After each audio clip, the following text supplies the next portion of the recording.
Assalamualaikum warahmatullahi wabarakatuh, pemirsa MTA TV dimanapun Anda berada. Alhamdulillahirrabbilalamin, puji syukur marilah kita aturkan kehadirat ilahi Rabbi Allah Subhanahu wa Ta'ala. Di pagi hari ini kita bersua lagi di acara Kota Kita. Selawat serta salam semoga tercurah kepada Rasulullah Muhammad SAW beserta para keluarga, para sahabat, dan para pengikut penegak sunnah-sunnahnya. Pemirsa dimanapun Anda berada, untuk pagi hari ini kami akan sharing terkait dengan yang saat ini mungkin Anda agak kebingungan dengan cara-cara lama pembayaran, utamanya yang hadir kali ini dari Perumda Air Minum. Nah, kali ini ada juga kalau dulu mungkin Anda sangat akrab sekali dengan PDAM. Nah, lihat sekarang ini Perumda Air Minum. Dan yang hadir ini dari Kota Surakarta, Kepala Bidang Umum PDAM Kota Surakarta, Bapak Rosyid Agung Priyadi SE. Assalamualaikum warahmatullahi wabarakatuh. Waalaikumsalam. Bagaimana kabarnya? Alhamdulillah baik. Alhamdulillah. Assalamualaikum pemirsa. Assalamualaikum Mas. Waalaikumsalam warahmatullahi wabarakatuh. Pak Rosyid, iya. Pak Agung, apa Pak Priyadi ini saya? Rosyid aja. Pak Rosyid, ya. Pak Rosyid, ini sesuatu yang menggembirakan. Selain kita bisa mendapatkan air yang berkualitas, ya, dari saya memang sudah terbiasa PDAM dari dulu, gitu ya. Ngomongnya maksudnya, ngomongnya itu, menyebutnya begitu. Tapi sekarang penyebutannya dengan Perumda Air Minum. Nah, untuk tema kali ini Perumda Air Minum Kota Surakarta menuju cashless payment. Iya, betul. Ini terkait juga video yang sudah disampaikan bagaimana gampangnya kita untuk melakukan pembayaran ini. Betul. Nah, ini mungkin penjabarannya lebih pas. Monggo silakan. Iya, terima kasih Mas Bel. Jadi gini, kalau kita amati belakangan terakhir ini bahwa saat ini masyarakat pengen melakukan sesuatu itu dengan mudah. Ya. Jadi khusus juga untuk masalah transaksi pembayaran. Kalau kita amati penggunaan kartu, kemudian penggunaan apa yang berbasis server itu sudah banyak sekali dilakukan. Jadi banyak sekali manfaat-manfaat yang didapat ketika kita melakukan pembayaran atau yang kita sering sebut pembayaran cashless, yang mana ini memunculkan kalau tidak salah namanya social cashless gitu. Jadi masyarakat yang memang pengen berbelanja dengan non tunai, gitu. Dan lebih praktis. Ya, dan lebih praktis. Dan ini sudah sejak lama sebenarnya ditangkap oleh pemerintah, ya. Jadi pemerintah sudah mengeluarkan kebijakan-kebijakan terkait dengan masalah pembayaran cashless ini. Jadi kalau kita lihat saat ini perkembangannya ada dua jenis mungkin pembayaran yang cashless ini bisa dilakukan. Yang pertama adalah berbasis chip, itu semacam kartu kredit, kartu debit atau e-money seperti itu, dan juga yang berbasis server yang saat ini mungkin juga sudah banyak semacam misalnya GoPay, Link Aja, Grab, dan lain sebagainya. Kalau kita lihat sekarang sudah beragam sekali. Nah, menangkap kondisi seperti ini, Perumda Air Minum Kota Surakarta tentu mau tidak mau harus sigap untuk melihat permasalahan ini. Sudah lama sebenarnya kita rintis untuk pembayaran cashless ini, mulai sejak tahun 2014 barangkali kita sudah melakukan kerjasama dengan perbankan, kemudian dengan vendor-vendor PPOB dan lain sebagainya, dan memang sampai sekarang itu sudah mulai berjalan. Hampir transaksi kita memang masih mempunyai loket yang konvensional, yang manual itu masih ada di PDAM. Cuma kemarin kita coba analisa hampir sekitar 60% itu mereka sudah beralih ke di luar loket kita, Jadi mungkin gambaran awalnya mungkin seperti itu ketika memang saat ini pembayaran cashless mau tidak mau PDAM harus sigap. Ya, betul.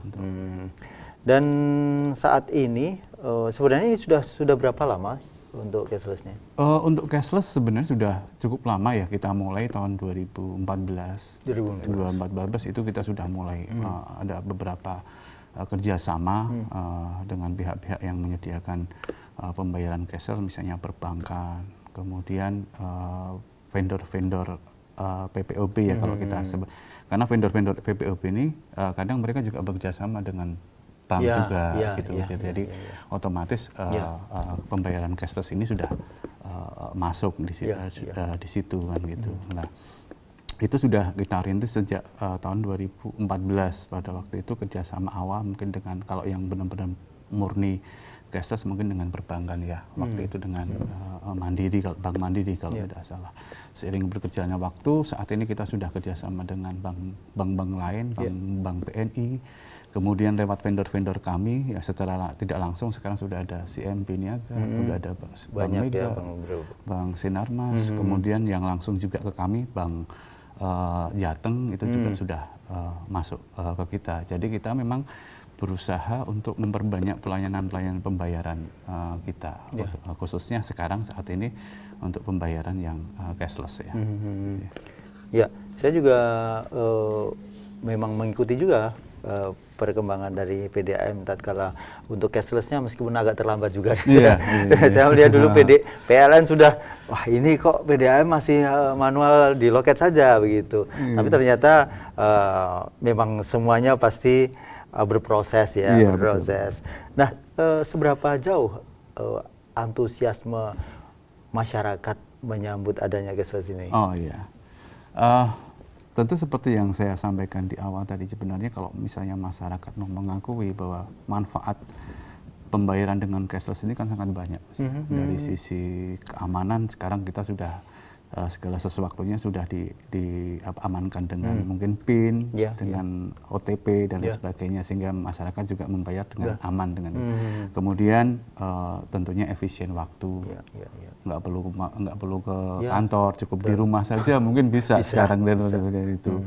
Kemudian semua rekam dari pembayaran digital itu kan terekod ya. Jadi untuk masalah perencanaan penganggaran rumah tangga barangkali itu sudah bisa lebih teratur daripada kita bayar gitu, oh besok apa sih kita kadang lupa dan lain sebagainya kan, semua seperti itu. Nah, ketika kita sampaikan ini ke masyarakat, memang segmen kita memang tidak semuanya pelanggan kita itu barangkali melek teknologi Pak ya. Karena ini kan kalau cashless ini kan biasanya memang berhubungan erat sekali dengan teknologi. Jadi kadang kita coba bagi bahwa segmen pelanggan kita itu ada yang pelanggan yang lama-lama yang selalu konvensional pembayaran, kemudian yang menengah, kemudian ada yang di atas mungkin yang dia memang lebih suka kemudahan-kemudahan dan lain sebagainya gitu loh. Kita membayangkan misalnya ketika nggak mungkin ketika mereka membayar di kantor kemudian dengan kartu debit atau kartu kredit dan lain sebagainya, kalau bukan dari yang pelanggannya yang bersangkutan langsung. Kadang kalau yang bayar PDAM, bayar air itu kan kadang juga mereka cuma suruhan dan lain sebagainya, sehingga pola konvensional itu masih tetap jalan. Tapi kalau lihat dari statistik yang saya sampaikan tadi, bahwa sekitar 60% semakin lama semakin menurun. Karena masyarakat sekarang ya itu tadi tinggal di rumah aja, dia mau bayar apa saja bisa, mau bayar tagihan-tagihan yang lain itu sekali sudah bisa dilakukan kan, seperti itu. Jadi tapi tetap mungkin kita dalam hal ini secara internal perlu melakukan sosialisasi yang masif kepada pelanggan dalam hal ini khusus untuk pembayaran cashless ini.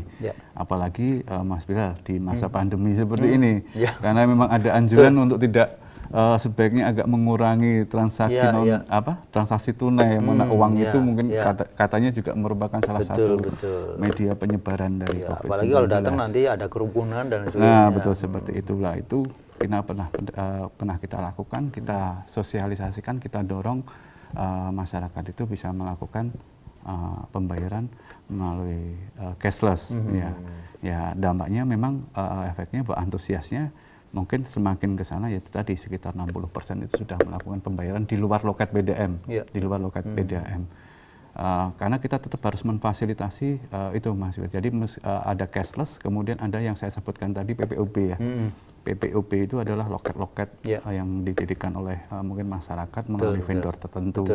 Nah, mungkin bagi masyarakat yang tidak mempunyai sarana untuk cashless ini, mereka tetap bisa melakukan pembayaran Perumda Air Minum Surakarta melalui loket-loket tersebut. Dan ini begini Mas, yang menarik ini sudah diperintahkan oleh pimpinan kami, Direktur Utama PDM Kota Surakarta, Perumda Air Minum Kota Surakarta, bahwa tahun 2021 Januari kita harapkan pembayaran itu sudah cashless semua. Jadi kemungkinan loket masih ada, cuma sistemnya kita sudah tidak tunai.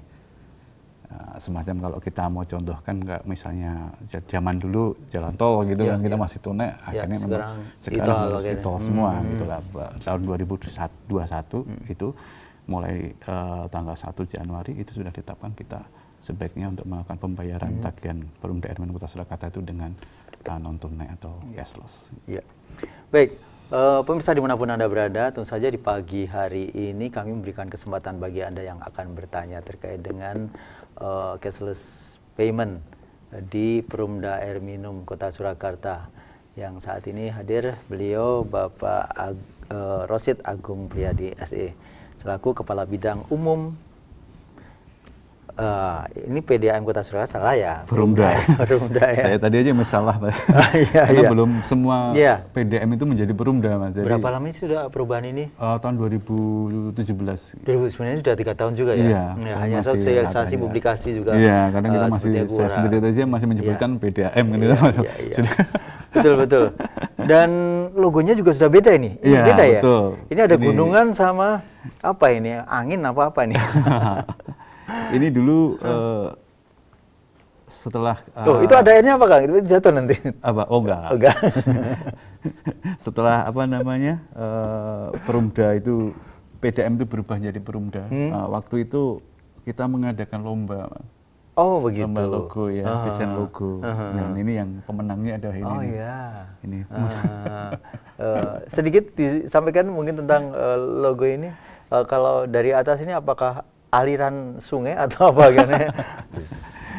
Ini yang jelas filosofinya yang gunungan kan kita tahu semua. Alam ya. Perwayangan kan memastikan itu menyampaikan mungkin budaya Jawa. Nah mungkin yang diambil dari sisi ini. Kemudian kalau warna biru ya pasti kita tingkatkan dengan air. Biasanya kan suka ya berwarna biru dan lain sebagainya. Kemudian ada simbol hijau yang mungkin ini barangkali ini unity, jadi satuan lah gitu, seperti itu. Ini dulu anak ISI yang menang. Oh, ISI Solo. Iya. Loh, kalau demikian berarti PDAM dulu, sekarang ada Perumda Air Minum, berarti beda wilayah beda? Beda. Jadi kalau Perumda itu kan milik pemerintah kabupaten atau pemerintah kota ya. Jadi masing-masing kalau di sekitar kita ya. Tapi namanya tetap sama, Perumda Air Minum di seluruh Indonesia. Beda juga ya? Masih ada yang PDM. Jadi memang peraturan yang baru kita diarahkan untuk perusahaan daerah air minum itu berubah menjadi Perumda. Jadi baru beberapa PDAM ya, kalau saya sebutkan PDAM yang sudah berganti nama menjadi Perumda. Salah satunya adalah Solo. Sudah gitu. Jadi di sekitaran wilayah kita pun misalnya Karanganyar masih PDAM Karanganyar. Masih ini. Tapi kalau yang Perumda itu di beberapa tempat sudah dengan dikeluarkannya mungkin peraturan daerah yang baru. Baik, termasuk Toyo Wening ini apakah ini tagline yang seluruh Indonesia atau hanya Perumda sini saja berarti? Perumda sini saja. Ya, ini dulu yang memberi nama Pak Wali. Pak Wali, ya. Toyo air bening. Ya. Diharapannya selalu bening. Ya.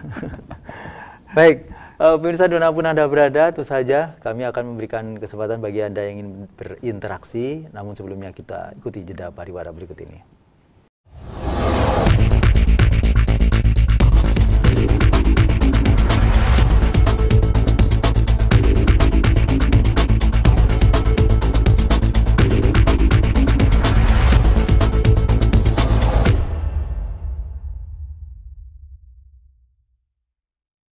Baik pemirsa dimanapun Anda berada, Anda masih menyimak sajian Kota Kita untuk pagi hari ini. Masih bersama narasumber kita dari Kepala Bidang Umum Perumda Air Minum Kota Surakarta, Bapak Rosyid Agung Priyadi SE. Kita masih juga nantikan bagi Anda yang ingin bergabung, silahkan telepon 0271679000, SMS WhatsApp 08112553000 terkait dengan tadi cashless payment yang sekarang memudahkan Anda untuk pembayaran PDAM. Meskipun semuanya pasti ada plus minusnya, begitu ya. Betul. Bisa jadi orang yang dulunya bisa membayar langsung itu juga sekaligus menyampaikan keluhan-keluhan terkait dengan pelayanan PDAM. Kalau sekarang apakah itu juga sebenarnya menjadi pertimbangan juga akan membuka tetap aduan atau keluhan-keluhan dari masyarakat? Iya, tentu karena kita ini memang perusahaan pelayanan ya, ya tentu itu tetap akan ada meskipun nanti barangkali loket-loket pembayaran yang selama ini konvensional itu mungkin barangkali akan berubah fungsi, bisa jadi seperti itu ke depannya. Jadi ke depan mungkin kita mungkin sudah tidak akan mengurusi masalah pembayaran. Jadi semua mungkin akan kita jadikan sebagai tempat pelayanan untuk pelanggan. Jadi ada beberapa kantor kita yang mungkin cukup besar seperti di Kartopuran, Banjarsari, kemudian di Mojosongo yang besar-besar. Barangkali ke depan itu akan menjadi murni menjadi mungkin tempat pelayanan untuk pengaduan. Tapi itu mungkin masih ke depan nanti bagaimana itunya seperti apa.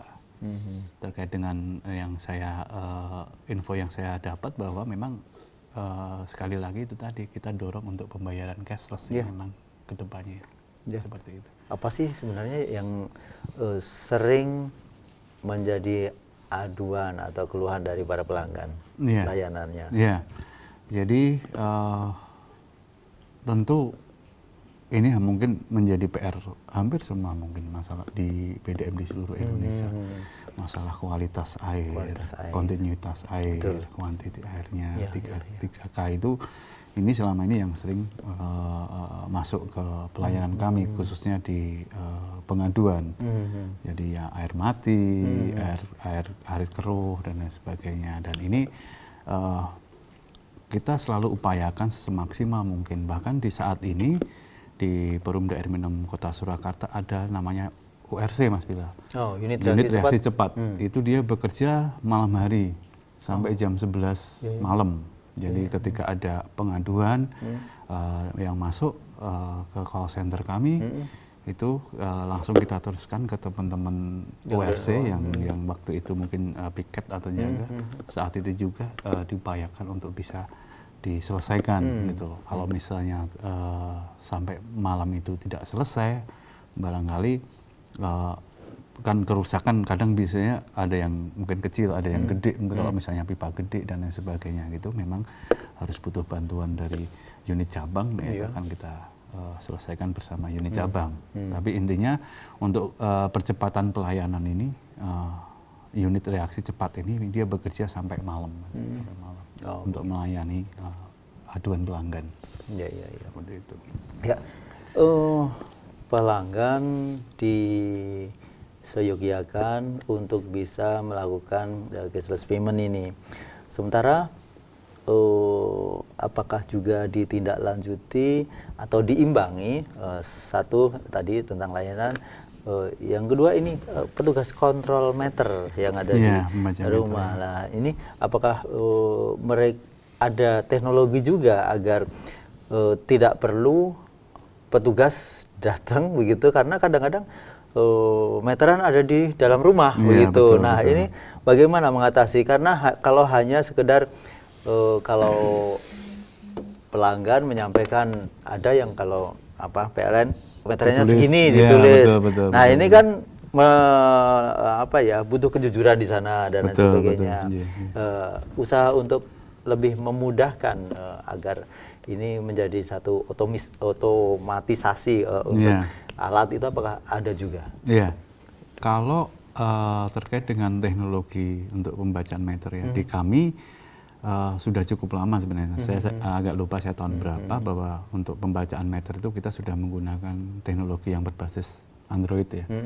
Jadi pembaca meter itu kita berikan aplikasi di Android untuk bisa melakukan pembacaan meter. Jadi kalau tadi Mas Bilal disebutkan bahwa selama ini untuk yang kadang menjadi permasalahan di pembaca meter juga sih, rumah kosong ya. Jadi rumah itu isinya mungkin malam hari, atau kita sudah upayakan dorong ayo teman-teman untuk baca di malam hari. Tapi baca di malam hari itu juga repot juga, masalah isinya dan lain sebagainya. Betul. Cuma memang kondisi di lapangan seperti itulah. Sudah kita dorong pelanggan memang untuk bisa memberikan informasi terkait dengan angka meternya. Biasanya ditulis, benar tadi Mas Bilal bilang, kadang ini menyangkut masalah kejujuran dan lain sebagainya. Lah, solusinya seperti apa? Sebenarnya pelanggan bisa mengirimkan hasil foto sendiri. Itu yang tidak bisa terkait dengan kejujuran tadi, karena ini ada buktinya, bukti gambarnya bahwa angkanya sekian begini. Nah, meskipun itu juga saya kira kalau orangnya sifatnya sudah jelek kan bisa diedit gambar.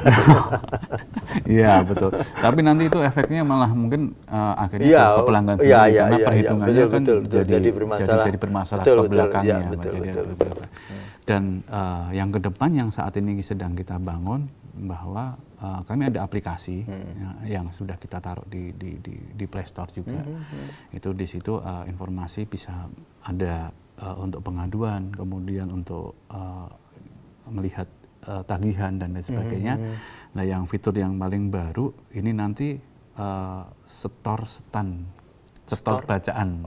Ya, jadi pelanggan bisa melakukan foto, ngisi, kirim, itu langsung masuk ke server kita. Nanti tinggal petugas verifikasinya yang melakukan verifikasi. Nah, itu yang upaya yang kita lakukan karena memang kemajuan teknologi tetap bisa kita gunakan, Mas, untuk mengatasi permasalahan-permasalahan yang seperti Mas Bilal sampaikan tadi. Ini satu hal yang bagus, meskipun kita juga sedikit agak khawatir, sedih juga tatkala beberapa waktu kemarin pas pandemi ada beberapa juga, pokoknya ketika tidak membayar ini, pokoknya 3 bulan terakhir itu yang akan jadi acuan pembayaran. Dan akhirnya orang merasa tagihannya terbesar, jadi besar seperti itu. Nah, ini satu dilema. Iya, betul. Nah, bagaimana ini? Ya, jadi ketika Solo itu dijadikan status menjadi KLB ya, kejadian luar biasa. Ya, mau tidak mau kami khususnya di Perumda Admin Kota Surakarta yang pelayanannya juga berhubungan dengan ke masyarakat langsung, kemudian itu juga mengeluarkan peraturan-peraturan terkait dengan pencegahan penyebaran COVID ini. Salah satunya adalah memang di pembaca meter ini tadi. Jadi pembaca meter waktu itu sempat kita cari solusi kira-kira seperti apa. Agar gitu. Tidak langsung berhubungan tidak ke langsung pelanggan. Berhubungan dengan pelanggan. Kita coba untuk bisa nggak kira-kira untuk pelanggan itu bisa menyampaikan sendiri stand meternya dan lain sebagainya. Tapi kayaknya juga susah juga. Akhirnya memang diputuskan kami melalui SK direksi itu, jadi untuk kegiatan pembacaan meter memang ditiadakan. Ya, solusinya adalah itu tadi penafsiran angka tiga bulan terakhir, kemudian ditafsir itu sampai 2 bulan mungkin. Jadi 2 bulan kita lakukan seperti itu, dan kita sudah tahu nih efeknya pasti akan seperti yang disampaikan Nabil tadi. Ketika di bulan ketika sudah bisa dilakukan pembacaan, saat ini sudah bisa sudah melakukan pembacaan, itu tagihannya menjadi gede karena Anda bisa saja penafsirannya terlalu kecil, atau mungkin bisa jadi kalau misalnya jadi kelebihan penafsirannya terlalu besar karena ngambilnya kan rata-rata di 3 bulan ya gitu. Tapi tetap kita akomodasi itu karena di prosedur kami ada namanya koreksi stand meter ya. Jadi koreksi stand meter itu silahkan pelanggan kalau misalnya mungkin merasa bahwa karena efek dari kemarin ada pembacaan rata-rata itu ada pembacaan yang mungkin dianggap nggak pas dan lain sebagainya, karena kan namanya juga kita rata-rata. Itu silahkan datang aja ke kantor-kantor pelayanan kami untuk bisa melakukan mungkin koreksi dan lain sebagainya. Nanti otomatis stand meter itu nanti akan menjadi acuannya, karena kan seperti tadi, kalau memang rata-rata targetnya kerendahan, akhirnya di belakangnya besar, ya memang kondisinya seperti itu. Betul. Mungkin dulu dia bayarnya sedikit, sekarang jadi besar dan sebagainya. Tapi ya itu salah satu memang upaya dari kita, Mas, karena memang kita untuk berhubungan langsung dengan pelanggan itu kita batasi pada waktu itu. Tapi mulai bulan kemarin sih sudah dilakukan pembacaan kembali. Kalau di listrik itu namanya begengser ya. Kalau itu namanya stand meter ya? Meteran. Meter air. Meter air. Meter air ini apakah selalu ada seperti kalau di Perdak atau Dinas Perdagangan itu ada tera ulang? Ada. Itu setiap apa itu? Itu ketika misalnya pasang baru gitu aja, pasang baru itu meter yang kita keluarkan itu harus sudah ada teranya, tera itu. Jadi kita ada tera. Kemudian bisa sewaktu-waktu sebenarnya kalau misalnya pelanggan itu merasa bahwa angkanya ini kurang pas dan lain sebagainya, bisa ke kami untuk melakukan pengaduan terkait dengan untuk peneraan ini. Jadi bisa sewaktu-waktu kita lakukan, Mas. Dan kalau umur meter itu kan kalau di kami kan sekitar 4 tahun. 4 tahun itu memang harus sudah diganti kan, seperti itu. Itu kalau di kami ada program namanya rotasi meter. Setiap tahun itu targetnya hampir 6.000 meteran lah untuk bisa diganti dengan meteran yang baru yang mestinya sudah tertera gitu. Barangkali yang lama-lama sudah kalibrasi aja sudah nggak akurat dan lain sebagainya kan, seperti itu. Kemudian kekuatan ini agak bergeser sedikit ya, soalnya kalau masalah tentang cashless payment kan ya sangat sedikit sekali ya. Tapi ini hubungannya dengan Perumda Air Minum Surakarta, saya kira juga tetap ada. Nah, ketika meteran tadi itu sebenarnya masuknya air itu kekuatan pompa dari PDAM atau bagaimana sampai ke rumah-rumah itu? Ada dulu. Kalau di Solo ya, karena mungkin demografinya memang bukan daerah yang rendah turun. Jadi biasanya kalau di beberapa daerah itu dia kadang dengan gravitasi saja sudah bisa. Dengan gravitasi itu kan sudah bisa. Kalau mungkin Mas Bidal lihat di beberapa kota itu kalau ngelihat kadang ada teknologi yang dia menggunakan tower yang tinggi. Itu kan sebenarnya untuk bisa memberikan tekanan air di atas dulu, baru kemudian itu yang disalurkan ke. Tapi kalau Solo memang kebanyakan kita menggunakan pompa tekan ya. Jadi memang di beberapa tempat kita pasangi pompa itu untuk mendorong aliran air ini supaya bisa tekanannya bisa bagus. Bagaimana ketika di rumah itu sendiri bagi pelanggan dia punya tandon, kemudian mau menaikkan ke tandon? Apakah dari PDAM bisa, maksudnya kekuatan air itu ya? Ada yang bisa, tapi ada juga yang kadang nggak, kalau sampai ke atas gitu, ada yang nggak bisa juga. Atau gitu. Bolehkah juga kalau di rumah itu memasang pompa air? Pompa air, ya. Sebenarnya kalau aturan nggak boleh sih. Nggak boleh ya? Nggak boleh ya. Aturan nggak boleh. Karena yang pertama itu akan merugikan pelanggan lain yang tidak menggunakan. Samping kanan, samping kanan akan tersedot kan gitu, seperti itu. Kemudian kalau mohon maaf kalau misalnya kebetulan tidak ada pas jam-jam tertentu tidak ada air yang ada di situ, akhirnya kan dia hanya menyedot angin aja, itu kan bisa menyebabkan pompanya kebakar dan lain sebagainya kan gitu. Di aturan memang tidak boleh kan gitu. Tapi ya pelanggan kadang macam-macam juga, kalau nggak disedot nggak keluar. Sebenarnya terkait dengan pembayaran meter tadi, apakah sudah tidak prediksi dari PDAM sebenarnya karena dengan kekuatan pompa atau sekarang air yang memancar atau mengalir ke pelanggan-pelanggan itu, otomatis sebenarnya mohon maaf, masukan atau uang yang akan masuk itu berapa sebenarnya kan sudah terprediksi. Iya, kalau kita ngelihat selalu kita di awal bahkan mungkin di akhir bulan atau awal bulan kan kita selalu mendapatkan data air yang diproduksi berapa. Meskipun juga ada nanti kebocoran-kebocoran juga. Iya, Ya. betul. Itu yang menjadi PR BDM juga sih. Jadi air yang diproduksi berapa, kemudian kalau direkeningkan berapa. Ya, jadi setiap bulan itu kan kita ada namanya DR, daftar rekening, daftar piutang lah, yang kita keluarkan berdasarkan hasil bacaan dari pembaca meter yang sudah diolah, diverifikasi. Nah itu sudah kita bisa memprediksikan, oh kira-kira 1 bulan ini yang piutang yang keluar berapa sih, katakanlah berapa gitu deh.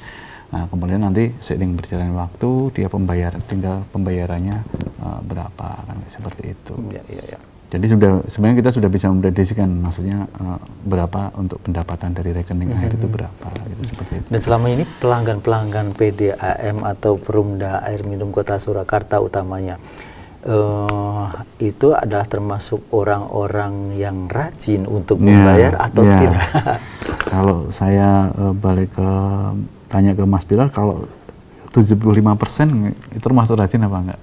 Oh, saya soalnya nggak ngerti, soalnya nggak pernah bayar, saya nggak pakai air minum. Ya, beda. Jadi efisiensi kita itu sekitar 75%-an dari total rekening yang kita keluarkan. Jadi 75% itu pelanggan itu membayar sesuai dengan bulan tagihnya. Tapi ada juga mungkin namanya kalau kita efektivitas ya, dia membayar mungkin yang bulan lalu. Ada pelanggan juga yang modelnya gini, karena mungkin sekalian aja lah saya bayarnya 3 bulan sekali. Ada. Itu nggak denda? Ada, ada dendanya. Pasti kena ada dendanya. Jadi ada yang bayar 3 bulan sekali gitu. Padahal sebenarnya pembayaran itu saat ini sudah bisa dilakukan dimanapun. Kan ada mungkin pelanggan yang di luar kota punya rumah di Solo dan lain sebagainya. Dia membayar di kotanya pun bisa lewat loket-loket yang sudah bekerja sama dengan kita. Seperti itu. Jadi efisiensi kita berdasarkan bulan berjalan itu sekitar 75%. Ya. Kalau dulu namanya PDAM, Perusahaan Daerah Air Minum, sekarang Perumda. Pasti air minum juga Pak ya? Perumda Air Minum ya? Perumda Air Minum. Air Minum. Nah, ini dalam pikiran orang atau saya pribadi bahwa di sana sebenarnya porsi atau peruntukan dari kita berlangganan ini diperuntukkan untuk minum. Bagaimana kalau mereka memang untuk mandi dan sebagainya, karena tidak ada air yang bisa dibuat sumur dari. Jadi memang kalau kita sering Mas mendapatkan semacam kritik lah, bisa seperti itu. Air minum kok nggak ini, harusnya air minum itu bisa langsung diminum. Ya seperti air minum isi ulang lah.